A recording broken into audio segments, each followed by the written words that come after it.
चलिए दोस्तों, स्वागत आप सभी का एक बार फिर से। अगला क्वेश्चन हम लोग करते हैं और नेक्स्ट वाला क्वेश्चन आप देखो 19 वाला क्वेश्चन। दोस्तों ये क्वेश्चन आप लोगों को बहुत बड़ा लग रहा होगा। ये पूरा का पूरा हमारा एरर करेक्शंस का क्वेश्चन है और इसके अंदर मल्टीपल एरर्स है। जैसे पिछले क्वेश्चंस में हमारे तीन ऑप्शंस जो है उसके अंदर एरर्स थे, इस क्वेश्चन में भी आपके मल्टीपल एरर का क्वेश्चन है। अब आपको एक मैं बढ़िया तरीका बताता हूं जिस तरीके से आप इसको सॉल्व करना बड़ा आसान कर सकते हो। सबसे पहले आप देखा करो कॉमा कहां पर लगा है, ठीक है। कॉमा आप ढूंढा करो और को देखा करो कि क्या उसके बाद अक्सर ज्यादातर ये होता है कि कॉमा कहीं पर लगा है, ठीक है, तो उसके बाद एक नया सेंटेंस शुरू होगा। ठीक, एक तो ये है। दूसरा आप देखा करो इस तरह से, जैसे ये WH वर्ड है, ठीक है, इस तरह के वर्ड आप ढूंढा करो, क्योंकि ज्यादातर बीच में जो WH वर्ड आते हैं वो आपके रिलेटिव प्रोनाउन है और उसके बाद पूरा का पूरा एक नया सा सेंटेंस बनता है। तो वो सेंटेंस को आप अलग करके कोशिश करो, ठीक है। तो अभी हम लोग जो है इसी टेक्निक से करने वाले हैं। चलिए एक बार पढ़ लेते हैं। अ sector representative who does not want to be identified। अब देखो ये जैसे मैंने बताया था, यहां से लेकर यहां तक आपका पूरा नया सेंटेंस है। बिल्कुल हम उसी तरीके से करने वाले हैं, इसको तोड़कर हम लोग पढ़ने वाले हैं। चलिए, तो अ sector representative who does not want to be identified pointing out that since power plant with lower generation cost sell their electricity first, producers who raise tariff on account with installation of FGD units finds it more difficult to sell power। ठीक है, तो इसमें देखो सबसे पहले sector representative, ये यहां से हमारा सेंटेंस का शुरुआत हुआ है और उसके बाद में आप देखो हु करके उसके बाद एक नया छोटा सा क्लॉज लगा दिया। तो देखो हु के बाद कहां तक चल रहा है वो आप देखो who does not want to be identified, यहां तक, ये यहां से यहां तक आपका एक नया सेंटेंस है। आप इसको क्या बोल दो, आप एक आपका ये सपोर्टिव क्लॉज है, ठीक है। इसको हम छोड़ के पढ़ते हैं। फिर आप देखो a sector representative pointing out that, ध्यान देना, पॉइंटिंग आउट दैट।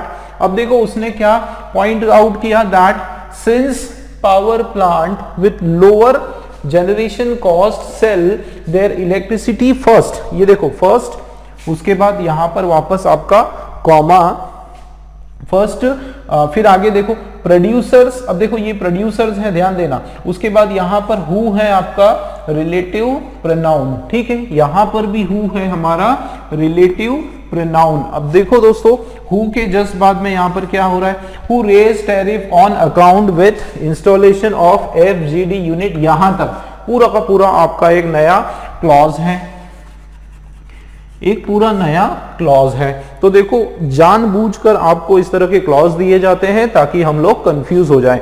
लेकिन आप एक चीज याद रखो, एरर हमेशा ग्रामर का या फिर प्रीपोजिशन का इस तरह का एरर होता है, स्ट्रक्चर का एरर हमेशा होता है। तो जो हमने अभी तक पढ़ा है, जो रिवीजन किया है, बिल्कुल उसी हिसाब से हमारा जो फाउंडेशन है उसको हम करते हुए हम लोग इसको अप्रोच करने वाले हैं, ठीक है। चलिए शुरू करते हैं। तो आप देखो बिल्कुल एकदम step by step, word to word हम लोग इसको सॉल्व करने वाले हैं। देखो क्या लिखा है, अ सेक्टर रिप्रेजेंटेटिव। सबसे पहले आप ये देखो कि इसमें हमारा सब्जेक्ट क्या है, ठीक है। देखो सेक्टर रिप्रेजेंटेटिव, तो यहां पर हम लोग बात कर रहे हैं इस रिप्रेजेंटेटिव की, जो कि हमारा क्या है, सब्जेक्ट है और ये हमारा नाउन भी है, ठीक है। तो ये कौन सा नाउन है ये ध्यान रखना है दोस्तों, ये हमारा रिप्रेजेंटेटिव्स नहीं है, टेटिव है, इसका मतलब ये सिंगुलर नाउन है, ठीक है, सिंगुलर नाउन है। आगे चलते हैं। अब देखो ये इसको आप अलग से पढ़ो कि जो कि क्या नहीं करता, does not want to be identified, जो कि अपनी जानकारी जो है वो पब्लिक नहीं करना चाहता, जो नहीं चाहता कि लोग उसको पहचाने, ठीक है। ये एक्स्ट्रा हो गया। एक काम करो, इसको आप बिल्कुल कैंसिल कर दो। इसको क्या कर दिया हमने, कैंसिल कर दिया। अब पढ़ो, ध्यान देना, अ सेक्टर रिप्रेजेंटेटिव पॉइंटिंग आउट, ध्यान देना, पॉइंटिंग आउट दैट, एक जो सेक्टर रिप्रेजेंटेटिव है वो क्या करता है, वो इशारा करता है, पॉइंटिंग आउट मतलब उस और क्या करता है, ध्यान केंद्रित करवाता है या फिर इशारा करता है। अब देखो यहां पर लगा है आईएनजी। अब या तो ये पॉइंट आईएनजी कब लगता है, आईएनजी तब लगता है जब हम कंटिन्यूअस टेंस का सेंटेंस लगाते हैं। इसका मतलब यहां पर हेल्पिंग वर्ब यहां पर मिसिंग है, इसका मतलब यहां पर हमारा हेल्पिंग वर्ब आने वाला है इज। क्यों? क्योंकि ये हमारा सिंगुलर नाउन है। तो देखो एक एरर हमारी ये पता चल गई कि यहां पर क्या आने वाला है, एक हेल्पिंग वर्ब आने वाला है।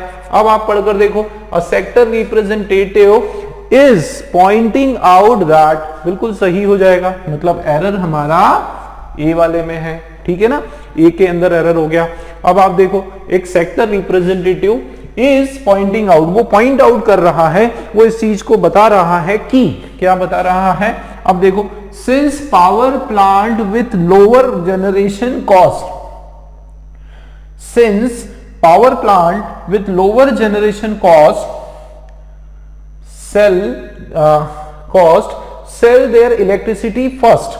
अच्छा, अब यहां पर आप देखो वो क्या बता रहा है, यहां से एक नया सेंटेंस शुरू हो रहा है। अब देखो सिंस का मतलब होता है चूंकि, है ना, चूंकि, ये इसका सेंस आ रहा है यहां पर कि चूंकि ये जो पावर प्लांट्स है। अब एक चीज आप ध्यान देखो, यहां पर वापस से आप देखो सब्जेक्ट क्या है, क्योंकि ये दैट है। अब दैट वापस से आपका एक रिलेटिव प्रोनाउन है, मतलब एक नया सेंटेंस शुरू कर दिया।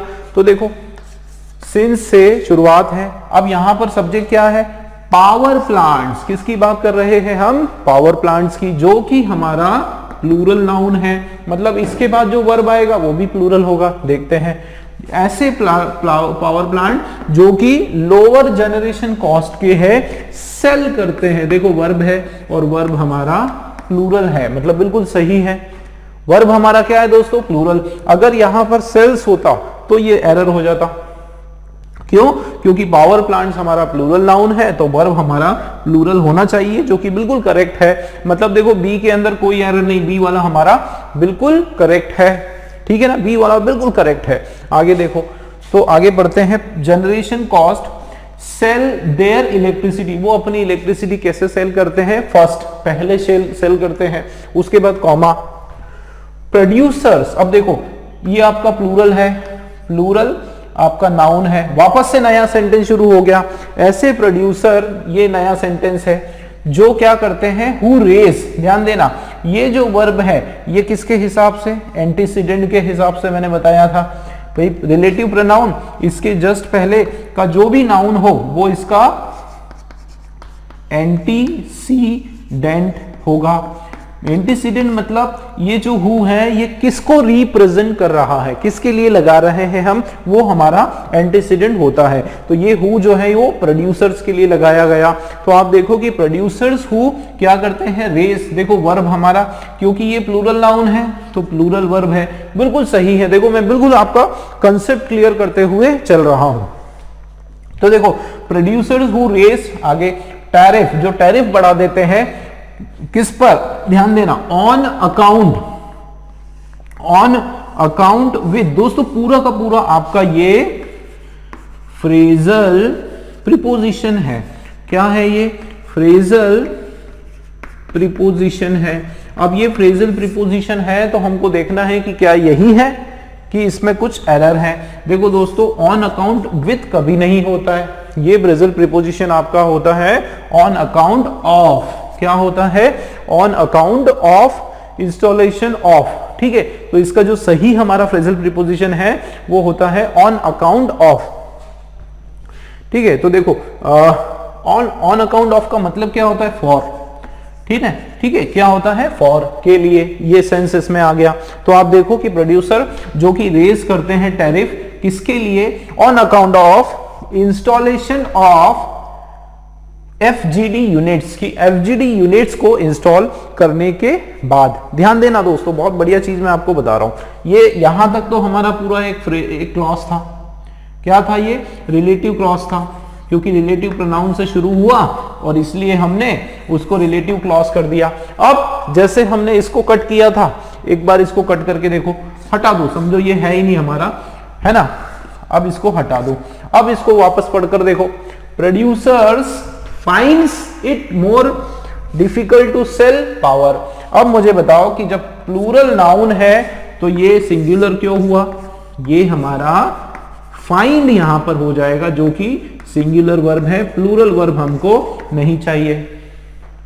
देखो कितना मजेदार क्वेश्चन है, जानबूझकर बहुत सारे क्लोजेस उसके अंदर लगा दिए ताकि हमारा जो बेसिक जो ग्रामर का हमारा जो कंसेप्ट है वो उसमें हम गलती कर दें। आप देखो गलतियां कितनी इजी कंसेप्ट के बेसिक कंसेप्ट के ऊपर गलतियां हैं। सब्जेक्ट वर्ब एग्रीमेंट का ये क्वेश्चन है दोस्तों, सब्जेक्ट वर्ब एग्रीमेंट के कंसेप्ट के या रूल के ऊपर ये क्वेश्चन है। आप देखो एक एरर आपका सब्जेक्ट वर्ब एग्रीमेंट का, एक एरर आपका प्रीपोजिशन का, और यहां पर आप देखो सिंपल आपका ग्रामर का एरर है ये, लेकिन जानबूझ के उसको पूरा पूरा बड़ा कर दिया क्वेश्चन, उसके अंदर 2-3 अलग अलग क्लॉज डाल दिए ताकि आप कंफ्यूज हो जाओ। लेकिन दोस्तों बिल्कुल अपना फुल कंसंट्रेशन रखना है, दिमाग यहीं पर रखना है, बहुत इजी कंसेप्ट के एरर होते हैं। ठीक है, फिर से एक बार देखते हैं। देखो सेक्टर रिप्रेजेंटेटिव, ठीक है, ये एक्स्ट्रा चीजें हैं।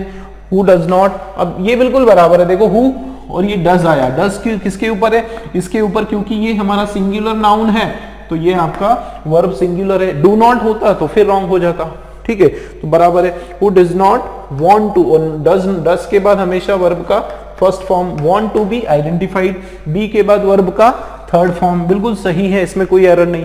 कि a sector representative who does not want to be identified is pointing out that since power, अच्छा सिंस में कोई इशू नहीं, ठीक है बराबर है, सिंस ठीक है यहाँ पे, क्योंकि चूंकि का मीनिंग आ रहा है यहाँ पे। Since power plants with lower generation, कैसे पावर प्लांट जो कि लोअर जनरेशन कॉस्ट वाले हैं सेल करते हैं, बिल्कुल ठीक है। देयर इलेक्ट्रिसिटी फर्स्ट, पहले अपनी इलेक्ट्रिसिटी सेल करते हैं। चलिए प्रोड्यूसर्स, ये देखो extra, who raise tariff on account of installation of FGD units, find यहां पर सही हो जाएगा, क्यों? क्योंकि plural noun plural verb, find it more difficult to sell their power, sell power. ठीक, ये हमारा पर्टिकुलर आंसर हो गया दोस्तों। वीडियो को आप लोग मैं चाहूंगा फिर से आप देखो, इसको पूरा समझो, बार बार देखो जब तक कि आपके कंसेप्ट क्लियर नहीं हो। लेकिन देखो बेसिकली 3 कंसेप्ट के ऊपर पूरा का पूरा क्वेश्चन है। सब्जेक्ट वर्ब एग्रीमेंट के ऊपर आपका प्रीपोजिशन का एरर है और सिंपल ग्रामर का आपका टेंस का एरर है। ठीक, चलिए उम्मीद है आप लोगों को जिस तरीके से हमने अभी समझा, डिस्कस किया, आपको समझ में आया होगा। इसी तरीके से चलिए अगला क्वेश्चन देखते हैं। चलिए दोस्तों अगला क्वेश्चन आपके सामने, नेक्स्ट वाला क्वेश्चन 20 वाला, आप देखें ये भी बड़ा मजेदार क्वेश्चन है, बिल्कुल मेंस के लेवल का क्वेश्चन है, आप मानकर चलिए। पढ़ते हैं इसको। Practically speaking, if it is so easy for a government to turn up an economy, there would have been prosperity all around and all the suggestions and options by the wise councils could be explored। क्या इसमें बताया जा रहा है? देखो सबसे पहले मैं आपको एक चीज बता दूं दोस्तों, तुरंत आपके दिमाग की जो है, दिमाग के घोड़े जिसको बोलते हैं, दौड़ना शुरू हो जाना चाहिए। कैसे? जैसे ही ये शब्द आता है, इफ शब्द जैसे ही आता है, बिल्कुल अपने दिमाग में कैलकुलेशंस आना शुरू हो जाना चाहिए।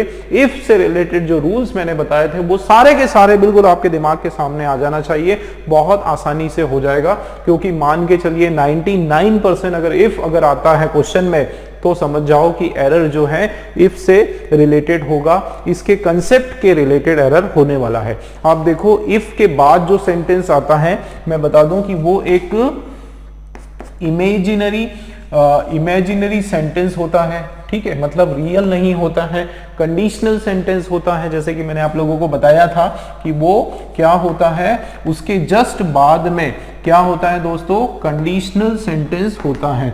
और मैंने एक चीज आपको बताई थी, देखो यहां हमने लिखा इफ, ध्यान देना, उसके बाद एक सेंटेंस आता है, फिर आता है कॉमा, और उसके बाद फिर एक और सेंटेंस आता है। ठीक, इस इफ के जस्ट बाद वाले सेंटेंस को हम लोग क्या कहते हैं, कंडीशनल सेंटेंस हम कहते हैं। और इसके बारे में एक खास बात मैंने आप लोगों को बताई थी कि ये कभी भी फ्यूचर टेंस में नहीं होता है, कभी भी हम इसको फ्यूचर टेंस में नहीं लिखते हैं। बिल्कुल आप लोग ये याद रखो ये मैंने बताया था, और उसके अलावा इसके ऊपर इफ और इसके बेस्ड में कुछ रूल्स हमने डिस्कस किए थे। ठीक है, क्या रूल हमने डिस्कस किए थे? चलिए, स्पेस यहां कम है, हम लोग यहां देख लेते हैं। देखो, इफ आया, उसके बाद आपका एक सेंटेंस आया, उसके बाद कॉमा, और फिर आपका दूसरा वाला सेंटेंस। ठीक, अब मैंने आपको बताया था कि ये इस इफ के जस्ट बाद वाला जो सेंटेंस है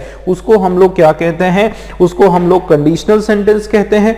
ठीक है, या फिर उसको आप इजी लैंग्वेज में अगर हम बात करें तो इसको हम सपोर्टिव इसको हम सपोर्टिव क्लॉज कहते हैं।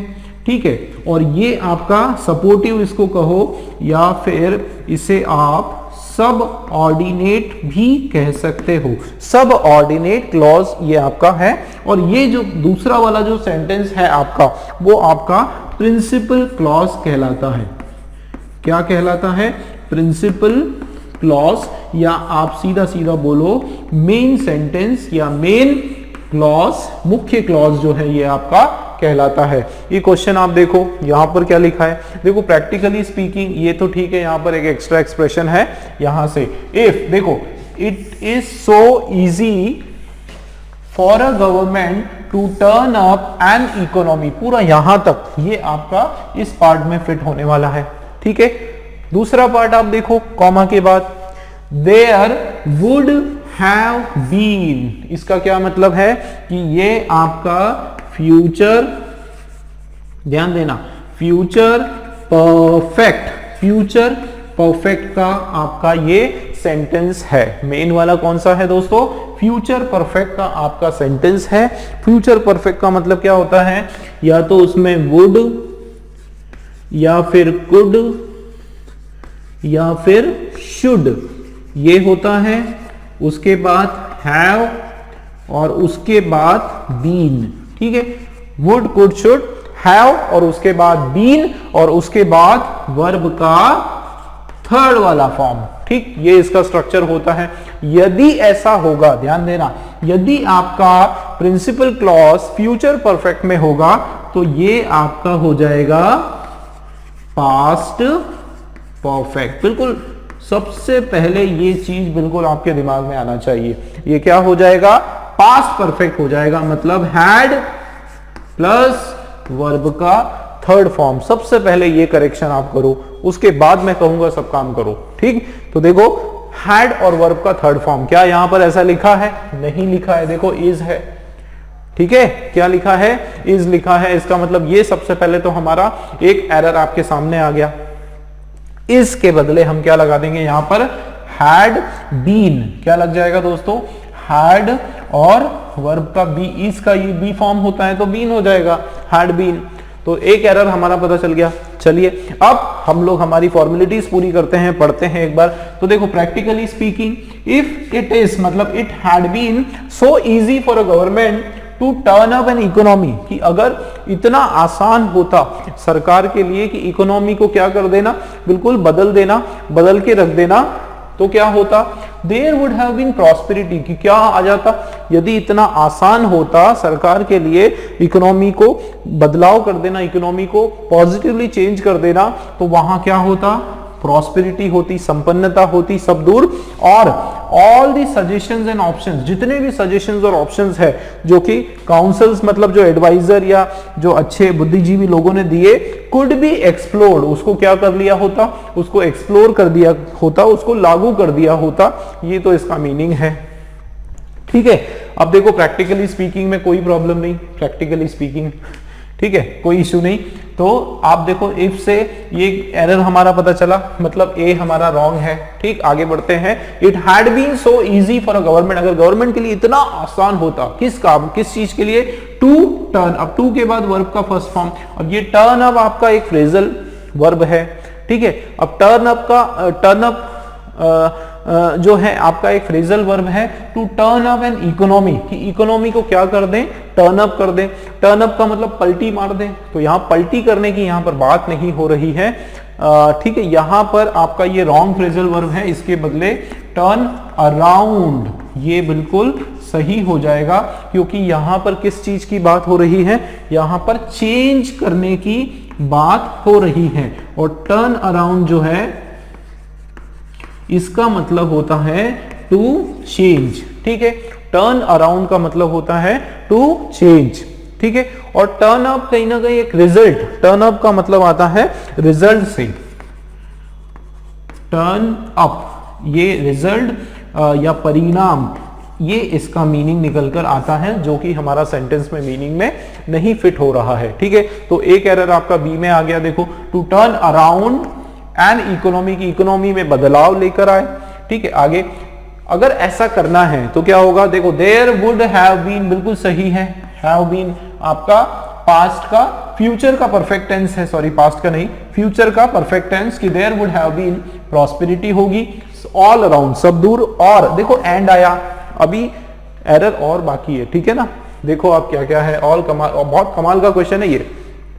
देखो दोस्तों, यहां वुड हैव बीन है, मतलब आपका फ्यूचर का परफेक्ट है, तो एक सेंटेंस आपका यहां से लेकर यहां तक हो गया। ठीक, अब देखो एंड है, एंड से वापस एक नया सेंटेंस शुरू हो गया। लेकिन मैंने आपको बताया था कि एंड जो होता है ना, वो दोनों तरफ सेम सेंस के सेंटेंस देता है। अगर एक पर्टिकुलर आपका टेंस में एंड के पहले कोई सेंटेंस है तो उसके बाद वाला सेम उसी तरीके का होगा, सेम सेंस का होगा। अब यहां क्या है, देखो कि कौन से टेंस में है, यहां पर फ्यूचर परफेक्ट में है कि there would have been prosperity all around, और इसके बाद देखो and all the suggestions and options, ये यहां तक तो पूरा आपका सब्जेक्ट है, किसके द्वारा, by the vice council could be explored. अब ये कुड बी यहां पे एक अलग ही ग्रामर का रूल आ गया, तो ये आपका रॉन्ग हो जाएगा। यहां पर भी क्या होगा, वुड हैव बीन एक्सप्लोर्ड, बिल्कुल आपका सही होगा। क्यों, क्योंकि एंड से जुड़े हुए दो सेंटेंस सेम टेंस में हम लोग लिखते हैं। ठीक, इसके पहले अगर फ्यूचर परफेक्ट है तो इसके बाद में भी फ्यूचर परफेक्ट ही होगा। इसका मतलब एरर आप देखो, डी भी हमारा रॉन्ग है, और डी रॉन्ग है, उसके अलावा बी रॉन्ग है, उसके अलावा केवल सी हमारा यहां पर करेक्ट है, बाकी ऑल है ना सभी, तो ऑल एक्सेप्ट सी आपका जो है बिल्कुल राइट आंसर हो जाएगा। मतलब ए, बी और डी, ये तीन ऑप्शंस हमारे रॉन्ग, मतलब ये हमारा राइट आंसर है। ठीक, क्वेश्चन में अगर ऑप्शंस होगा तो ए, बी और डी जो है वो हमारा राइट आंसर होगा। ठीक है दोस्तों, क्लियर हुआ? एक बार पढ़ते हैं पूरा राइट आंसर। देखो, practically speaking, if it had been so easy for a government to turn around an economy, there would have been prosperity all around, and all the suggestions and options by the wise council would have been explored। ये हमारा बिल्कुल सही answer हो जाएगा। दोस्तों, video को फिर से देखो, ठीक, बार बार देखो जब तक समझ ना आए। चलिए अगला क्वेश्चन देखते हैं। चलिए दोस्तों, स्वागत आप सभी का एक बार फिर से, और अगला क्वेश्चन आपके सामने है। नेक्स्ट वाला क्वेश्चन आप देखें, 21 नंबर का क्वेश्चन, वापस बड़ा पूरा नंबर क्वेश्चन आप लोगों को दिख रहा है ना, 4 ऑप्शंस हैं, एरर का क्वेश्चन है दोस्तों। चलिए देखते हैं, उसी तरीके से करेंगे जैसे लास्ट क्वेश्चन में मैंने डिटेल में बताया था कि किस तरह से हमको सेंटेंस को ब्रेक करना है। देखो, सबसे पहले कॉमा ढूंढो, यहां पर एक कॉमा आ गया, ठीक, इसका मतलब, और उसके बाद देखो देयर हैज बीन शुरू हुआ है उससे, इसका मतलब ये अलग सेंटेंस है आपका, और इसके अलावा ये दूसरा सेंटेंस है। देखो, एक और चीज मैं आपको बता दूं कि जैसे एंड आता है, या फिर और आता है, या फिर बट आता है, अगर ये आपके जो कंजंक्शंस हैं दोस्तों, अगर ये भी आते हैं तो समझ जाओ कि उसके बाद एक नया सेंटेंस जो है वो शुरू हो रहा है। ठीक है, ये सब आता है और उसके बाद कोई नाउन आ जाता है, मतलब समझ जाओ कि एक नया सेंटेंस आपका शुरू हो रहा है। तो हर एक सेंटेंस का अपना एक स्ट्रक्चर होता है, आपको बस वो देखना है कि वो प्रॉपर उसका स्ट्रक्चर है या फिर नहीं है। ठीक है ना, चलिए पढ़ते हैं। तो यहां पर शुरुआत हो रही है 2 से। अब देखो, यही होता है, पता है, बहुत जरूरी नहीं है कि आपको जो है ना पूरा का पूरा ये समझ में आ जाए, इससे कोई मतलब नहीं है। मेन चीज पता है क्या है, ये जो छोटी छोटी चीजें जो हमने पढ़ी है हमारी फाउंडेशन की क्लास में, वो रूल्स तुरंत दिमाग में आ जाना चाहिए। जैसे ही इफ आया तो मैंने बताया था कंडीशनल सेंटेंस लग जाता है, ठीक है, उसके रूल याद आ जाना चाहिए। जैसे ही 2 आया तो मैंने बताया था क्या लगता है। अब 2 का याद रखो कि ये आपका अपोजिट सेंस देता है दोस्तों, ठीक है ना, क्या देता है, अपोजिट सेंस। जैसे आपने लिखा 2, ठीक है ना, उसके बाद एक सेंटेंस आने वाला है और उसके बाद फिर वापस से दूसरा सेंटेंस आने वाला है। तो याद रखो कि अपोजिट सेंस देता है, मतलब यहां अगर पॉजिटिव सेंस है तो इस तरफ आपका नेगेटिव हो जाएगा, ठीक है। उसी तरीके से अगर यहां पर नेगेटिव है तो ये पॉजिटिव हो जाएगा। मैंने बताया था आप लोगों को, तो बिल्कुल तुरंत एकदम चीज दिमाग में आ जाना चाहिए कि सेंस आपका एकदम अपोजिट होने वाला है। चलिए अब पढ़ते हैं। दो RBI has taken decisive steps in lowering the interest rates and opened the door to a regime of lower interest rates, but as the credit risk factor lingering, there has been limited progress made by banks and they are reluctant of lending, ये इसमें बताया जा रहा है। तो देखो ये sentence हमारा कहां तक चल रहा है, पहले इसका मीनिंग समझ लेते हैं कि हालांकि क्या इसमें बताया जा रहा है दोस्तों कि हालांकि ये जो RBI है इन्होंने क्या किया, हैज टेकन, इन्होंने लिया एक बहुत ही निर्णायक डिसिसिव स्टेप, इन्होंने एक बहुत ही निर्णायक कदम इन्होंने उठाया, ठीक है ना, निर्णायक ये आपका हो गया डिसिसिव का मीनिंग कि ये कदम इन्होंने उठाए किस चीज में, in lowering the interest rate, interest rate ब्याज दर को कम करने में, इस तरह से। एंड और देखो अब इसी का कंटिन्यूएशन चल रहा है, एंड है तो इसी का पार्ट चल रहा है। और उन्होंने क्या किया, opened the door to a regime of lower interest rates, कि एक तो उन्होंने क्या किया, क्या किया उन्होंने कि लो इंटरेस्ट रेट्स को कम किया, ठीक, और दूसरा उन्होंने रास्ता साफ किया या रास्ता खोला और regime of lowered interest rate, कि to a regime of lower interest rate, इसका मतलब है कि आगे चलकर भी जो है इंटरेस्ट रेट कम होते जाएंगे, उसका रास्ता इन्होंने क्लियर किया, साफ किया, ठीक। यहां तक आपका इस 2 का इफेक्ट वाला सेंटेंस रहा, ठीक है, ये वाला पार्ट मैंने रहा। अब देखो क्या होता है, या तो हम कॉमा लगा सकते हैं या बट जो है वो हम लगा सकते हैं। तो आगे देखो, but as the credit risk factor lingering, कि लेकिन चूंकि ये जो क्रेडिट रिस्क का जो फैक्टर है, क्रेडिट का जो रिस्क का है, ये जो मुद्दा है लिंगरिंग। अब देखो credit risk factors lingering, lingering का मतलब होता है कि जो पनप रहा है, ठीक, इस तरीके से सेंस है। या फिर आप बोल सकते हैं कि something which remain for a longer time, जो बहुत लंबे वक्त तक जो है वहां पर टिका हुआ है, remain for a long time, ठीक है, या wait for a long time, जिसको आप बोल सकते हैं कि क्रेडिट रिस्क फैक्टर जो है वो काफी टाइम तक वहां पर क्या है, वहां पर रुका हुआ है, थमा हुआ है, इस तरह की यहां पर बात हो रही है, ठीक है। इसके कारण क्या होने वाला है, there has been limited progress, कि वहां पर क्या हुआ, एक बहुत सीमित प्रोग्रेस हुई, made by bank and they are reluctant to lending of lending. तो एक तो प्रोग्रेस उसमें उस फील्ड में थोड़ी कम हुई और बैंक के द्वारा की गई, और उसके साथ वो जो है रिलक्टेंट का यहां पर मतलब है अनविलिंग, वो जो है इस चीज को करने में रुचि नहीं रख रहे हैं, ठीक है। ऑफ लैंडिंग, लैंडिंग का मतलब उधार देना, ठीक है, कि लैंड करने में, उधार देने में वो इतनी ज्यादा रुचि नहीं रख रहे हैं, ठीक। इस तरह से यहाँ पर कुछ मीनिंग आ रहा है, एक आइडिया हमको लगा किसके बारे में है, बैंक्स के बारे में है, RBI की जो इंटरेस्ट रेट की पॉलिसी वगैरह, वो सब चीजों के बारे में ये पर्टिकुलर हमारा सेंटेंस है, ठीक है ना। चलिए तो अब देखते हैं पूरा स्टेप बाय स्टेप।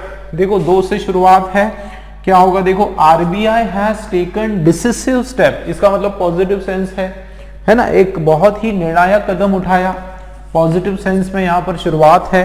अब अगर ये पॉजिटिव होगा तो इधर नेगेटिव हो जाएगा। तो हालांकि क्या हुआ कि RBI ने जो है काफी एक निर्णायक कदम उठाया इन लोअरिंग द, बिल्कुल सही है, स्टेप्स, उसके बाद इन प्रीपोजिशन, बिल्कुल ठीक है हैज उसके बाद वर्ब का थर्ड फॉर्म। अब क्योंकि ये आपका सिंगुलर सब्जेक्ट है तो सिंगुलर वर्ब मतलब ये पूरा करेक्ट है, इसमें कोई प्रॉब्लम नहीं है। Decisive step in lowering the interest rates, ठीक है, एक से ज्यादा है, मतलब ए वाले के अंदर कुछ भी एरर हमारा अभी तक नहीं है, ठीक है ना। ये देखो ये सिंगुलर, उसके बाद इन लोअरिंग बिल्कुल ठीक है, स्टेप्स इन लोअरिंग। आगे चलते हैं, and opened the door to a regime of lower interest rate. अब बहुत सारे बच्चे बोल रहे होंगे कि सर ओपनिंग होना चाहिए, ठीक है, ओपनिंग होना चाहिए। अगर ओपनिंग होगा तो यहाँ पे इन लगना चाहिए था, ठीक है ना। तो lowering, in lowering the interest rate and in opening होना था, तो यहाँ इन ओपनिंग की बात नहीं हो रही है। यहाँ पर ये बताया जा रहा है कि ऐसा उसका जो रास्ता है वो खोला गया, वो साफ किया गया इस तरीके से, मतलब यहाँ पर वर्ब का सेकेंड फॉर्म ही लगना है, ठीक है, मीनिंग के हिसाब से। तो और क्या किया इन्होंने, देखो एक तो क्या किया इन्होंने, स्टेप्स लिया इंटरेस्ट रेट कम करने के लिए, और इन्होंने रास्ते खोले। इन्होंने रास्ते खोले किस चीज के लिए, आगे फ्यूचर का जो है इंटरेस्ट रेट्स के कम करने के लिए, ठीक, क्लियर है। इसका मतलब बी भी हमारा पूरा क्लियर है, बी के अंदर भी कोई भी एरर नहीं है, ठीक है। Open the door to a regime बिल्कुल क्लियर है। आगे चलते हैं, बट लेकिन एज द, क्योंकि द क्रेडिट रिस्क फैक्टर, ध्यान देना दोस्तों, अब ये द लगा है, ठीक, इसका मतलब इसके बाद नाउन होगा, तो ये पूरा का पूरा ये क्रेडिट रिस्क हमारा यहाँ पर एडजेक्टिव का काम कर रहा है, और फैक्टर जो है ये हमारा यहाँ पर नाउन है, ठीक। और किस तरह का नाउन है, फैक्टर, एक फैक्टर की यहाँ पर बात हो रही है, मतलब ये हमारा सिंगुलर नाउन है, ठीक है ना, सिंगुलर नाउन है। अब ध्यान देना दोस्तों, but as the credit risk factor lingering. अब अगर ये आईएनजी है तो यहां पर कोई हेल्पिंग वर्ब होना था, कंटिन्यूटी होना था, इज लिंगरिंग। लेकिन अगर आपका कंटिन्यूस टेंस का है तो यहां देखो हैज और बीन लगा हुआ है, देयर हैज बीन लिमिटेड, ये आपका परफेक्ट टेंस का है। इसका मतलब यहां पर ये जो वर्ड है लिंगरिंग, ये आपका रॉन्ग, और ये हमारा सिंपल प्रेजेंट का वर्ब ये होने वाला है लिंगर्स। क्या हो जाएगा, लिंगर्स जो है ये बिल्कुल सही हो जाएगा, कि काफी लंबे समय तक जो है वो अटका हुआ है, उलझा हुआ है, टिका हुआ है, इस तरह से यहां पर सेंस आ रहा है। सिंपल प्रेजेंट जो है हम लोग यहां पर लगाने वाले हैं, तो लिंगरिंग गलत हो जाएगा और इसके बदले लिंगर्स बिल्कुल सही हो जाएगा। आप देखो क्या लगा है, but as the credit risk factor lingers there has been limited progress, कि ये क्योंकि जो क्रेडिट फैक्टर है वो लिंगर्स होता आ रहा है। देखो यहाँ पे आप देखो ध्यान से कि कुछ कंटिन्यूटी या रूटीन का कोई का मीनिंग निकल कर आ रहा है, कि क्रेडिट फैक्टर जो है वो कैसा, उसका क्या रूटीन है, कि वो एकदम अटका पड़ा हुआ है या फिर उसी जगह पर है, मतलब क्रेडिट रिस्क की जो फैक्टर है वो काफी समय पर वहां पर, काफी समय से वहां पर स्थापित है। इसका मतलब यहाँ पे कोई कंटिन्यूटी की बात हो रही है, इसलिए हमने यहाँ पर लिंगर्स कर दिया, ठीक है। आगे there has been limited progress, की इसके कारण क्या हुआ कि प्रोग्रेस बहुत लिमिटेड हुई, इसका मतलब एरर हमारा सी वाले के अंदर आ गया, ठीक है ना, सी वाला हमारा एरर निकल कर आया। आगे देखते हैं, तो there has been limited progress made by banks, देखो बैंकों के द्वारा किया गया लिमिटेड प्रोग्रेस। आगे चलते हैं, और they are reluctant of lending. अब ये तो पूरा आपका प्रीपोजिशन का एरर है भाई, रिलक्टेंट के बाद ऑफ प्रीपोजिशन नहीं आता है, रिलक्टेंट के बाद टू प्रीपोजिशन हम लोग लगाते हैं, रिलक्टेंट टू लैंडिंग। अब टू है तो टू के बाद आईएनजी कैसे आया भाई, टू के बाद आईएनजी नहीं आना है, इसका मतलब यहां पर लैंडिंग नहीं होना है, लैंड बिल्कुल सही हो जाएगा, कि वो अनविलिंग टू लैंड, लैंड मतलब उधार देना, उधार देने के लिए उनकी इच्छा नहीं है, या वो बहुत ही ज्यादा they don't want to give, they don't want to lend, ये इसका मीनिंग है, ठीक है ना। इसका मतलब डी के अंदर भी हमारा एरर है, और सी और डी जो ऑप्शंस हैं वो हमारे राइट आंसर हो जाएंगे दोस्तों, ठीक है ना। बिल्कुल मजेदार क्वेश्चन है आपका ये, वापस से देखते हैं एक बार। पूरा राइट आंसर हम लोग पढ़ने वाले हैं। तो देखो, दो RBI has taken decisive steps in lowering the interest rates and open the door to the regime of lower interest rates, but as the credit risk factor lingers, there has been limited progress made by banks and they are reluctant to lend। ठीक, ये बिल्कुल हमारा सही हो जाएगा। चलिए अगला question देखते हैं दोस्तों।